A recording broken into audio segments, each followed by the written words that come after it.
வணக்கம். ஜவை இஜட் from Javadhupatti Puthur. Power writer அப்படிங்கிற யூடியூப் சேனல் மூலமாக உங்களை மீண்டும் சந்திக்க ரொம்ப பக்கத்தை நினச்சி அத்தோட எங்கள் சேனலை சப்ஸ்கிரைப் பண்ணுங்கள், பெல் பட்டன் அழுத்த மறந்துடாதீங்க. அத்தோட எல்லாத்துக்கும் ஷேர் பண்ணுங்கள். அதாவது நடிகை ரேகா, பொதுவாக தமிழில் பொறுத்தவரை ரேகா அப்படின்னா எல்லாருக்கும் தெரிஞ்சது கடலோர கவிதைகள். ரேகா பாரதி ராஜாவால் அறிமுகப்படுத்தப்பட்ட ஒரு அற்புதமான ஒரு நடிகை. இன்றைக்கும் சில கேரக்டர் நடிச்சிட்டு இருக்கிறாங்க. ஆனால் நான் சொல்ல போகிறது நடிகை ரேகா தமிழ் பட நடிகை கிடையாது, ஹிந்தி பட நடிகை. ஆனால் தமிழ் பெண் அந்தம்மா. நம்மால் மறுக்க முடியாத மறக்க முடியாத காதல் மன்னன் ஜெமினி கணேசனுடைய மகள்களில் ஒருத்தவர். அற்புதமான ஒரு நடிகை. ஒரு நேரத்தில் மிக அற்புதமாக பேசப்பட்டார். ஜெமினி கணேசனுடைய பொண்ணு அப்படின்னு அதற்கென்று ஒரு தனிப்பட்ட ஒரு தனித்துவம். பார்த்தா அவர் மாதிரியே இருப்பார், ஜெமினி கணேசன் மாதிரியே இருப்பார். அற்புதமான ஒரு நடிகை. நடிக்கக்கூடிய சமயத்தில் பலவிதமான காதல், அது நடிகைகளுக்கும் நடிகர்களுக்கும் வரத்தான் செய்யும். காதல் கிசு கிசுக்கள், மற்றபடி பலவிதமான புரளிகள். அப்புறம் அந்த காலத்தில் அதெல்லாம் சகஜம்தான். இந்த காலத்தில் தான் மீட்டு மற்றபடி சோன்னு சொல்லி போட்டு ஹேமா கமிட்டின்னு சொல்லி போட்டு மிக பெருசாக ஒரு விஷயமா போயிட்டுருக்கு. இருந்தாலும் நடந்துக்கிட்டு தான் இருக்கு, அதில் மாற்று கருத்தே இல்லை. இருந்தாலும் நடிகை ரேகாவை பொறுத்த வரைக்கும் ஒரு டீசெண்டான அற்புதமான ஒரு நடிகை. அந்த நேரத்தில் அமிதாப் பச்சனோடு அதிகமாக கிசுகிசுக்கப்பட்டவர் நடிகை ரேகா. அத்தோட கிரண்குமார், வினோத் மேத்தா அப்படிங்கிற நடிகர்களோடையும் அதிகமாக இவரை காதலிக்கிறான்னு சொல்லி போட்டு கிசுகிசுக்கப்பட்டார். பெரும்பாலும் அதிகமாக கிசுகிசுக்கப்பட்டது அமிதாப்போடு தான். அந்த நேரத்தில் அமிதாப்புக்கு கல்யாணம் ஆயிடுச்சு. ஜெயா பச்சன் அவருடைய மனைவி. இந்த மாதிரி விஷயம் அவருக்கும் ஜெயா பச்சனுக்கும் காதல விழுந்த உடனே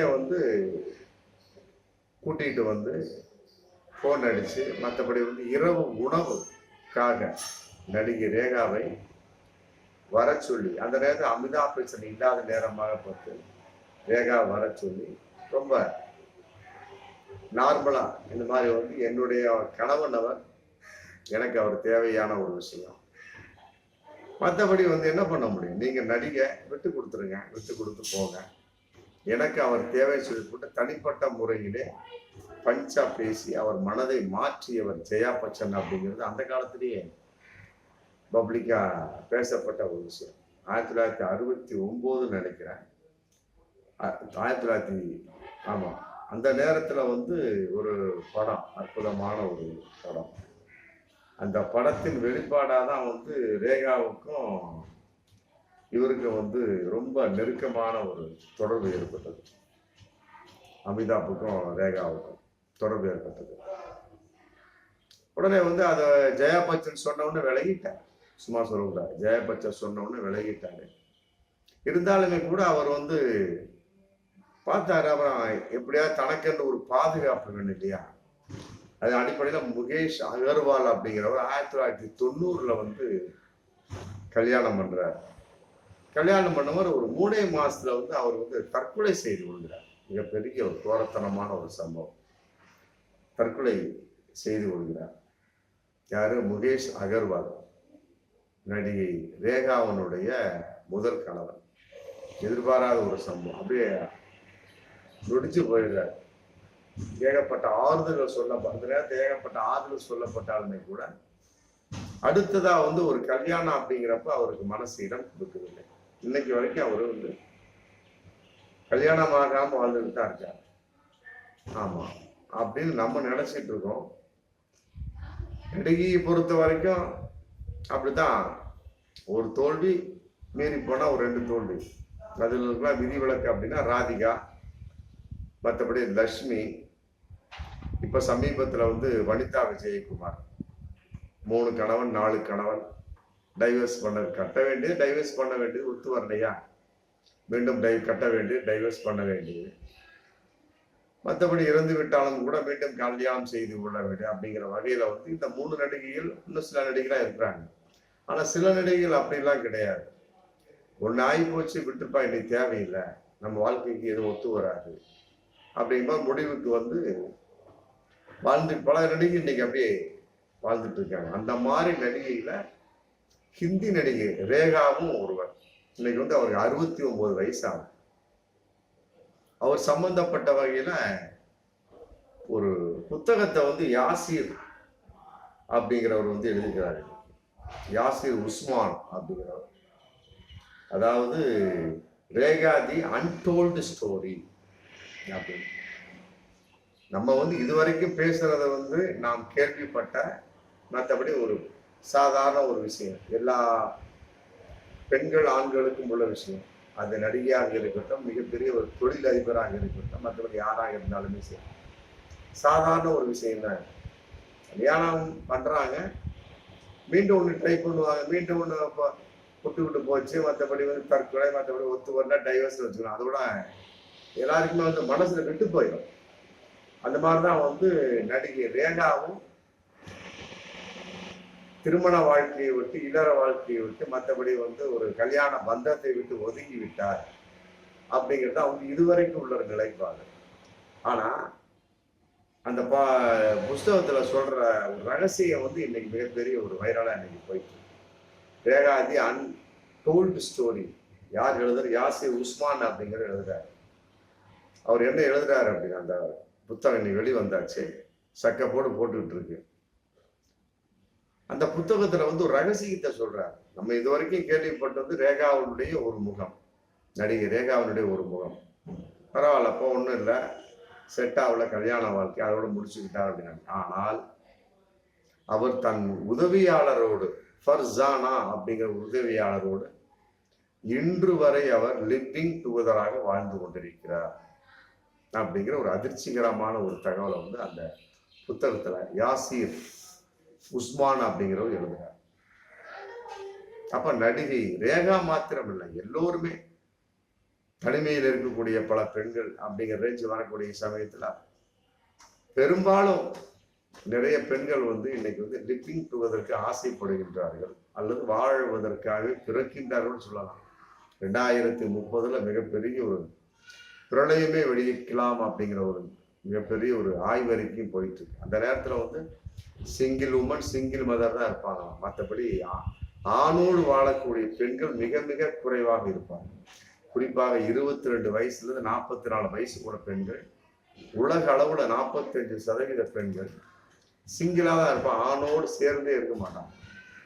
ஆமா, இது இப்ப சொல்றோம். ஆனா நடிகை ரேகா அன்னையிலேருந்தே வந்து தன் முதல் கணவன் முகேஷ் அகர்வால் இறந்ததுக்கு ஒண்ணு அடுத்தது வந்து கொஞ்சம் இருந்திருப்பாங்க சோகமா. அதற்கு பின்னால வந்து அப்படியே தன் உதவியாளர் ஃபர்ஜானாவோடு தொடர்பில் இருந்து கொண்டிருக்கிறார். லிவிங் டுகெதர் ஒன்றும் கிடையாது, ஃபர்ஜானாவுக்கு வைப்பாட்டியாக இருந்து கொண்டிருக்கிறார், அவ்வளவுதான், வேற ஒன்றும் கிடையாது. அந்த லிவிங் டுகெதர் வார்த்தை ஒன்றும் கிடையாதுங்க, அந்த வார்த்தை ஜாலதாங்க.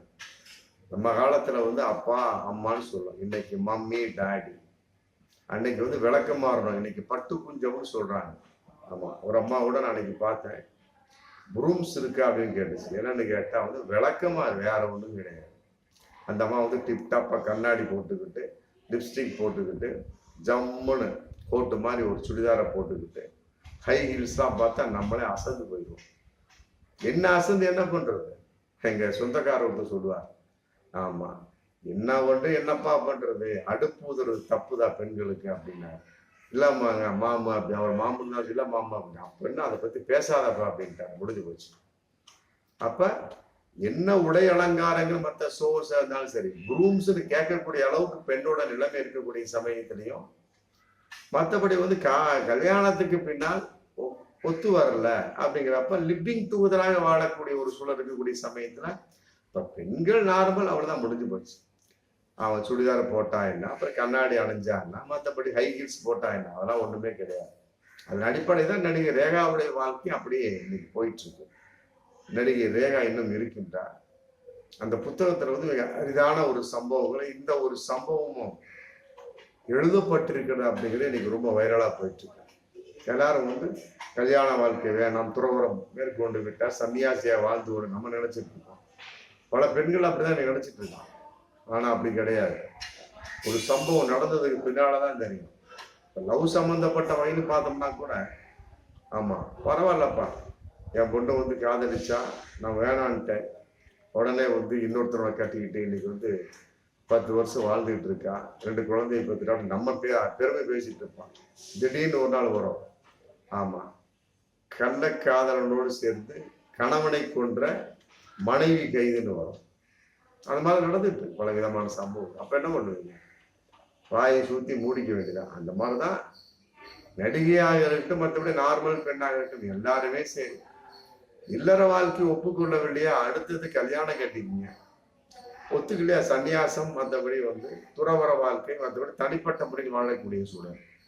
இது 2 கட்டம் பேட்டாம் பட்டான் லிவிங் டுகெதர் அப்படிங்கிறது இன்னைக்கு வந்துருச்சுல உண்மை. இது வரைக்கும் நடிகை ரேகா வந்து நம்ம அற்புதமா நினைச்சிட்டு இருந்தோம். பரவாயில்லப்பா, அவருடைய கணவர் வந்து முகேஷ் அகர்வாலை இறந்து விட்டார், பரவாயில்ல, வாழ்க்கை வேணான்னு சொல்லி கூட அதை தனிப்பட்ட முறையில் தனிமையாக வாழ்ந்து கொண்டு நம்ம பெருமை பேசிட்டு இருந்தோம்.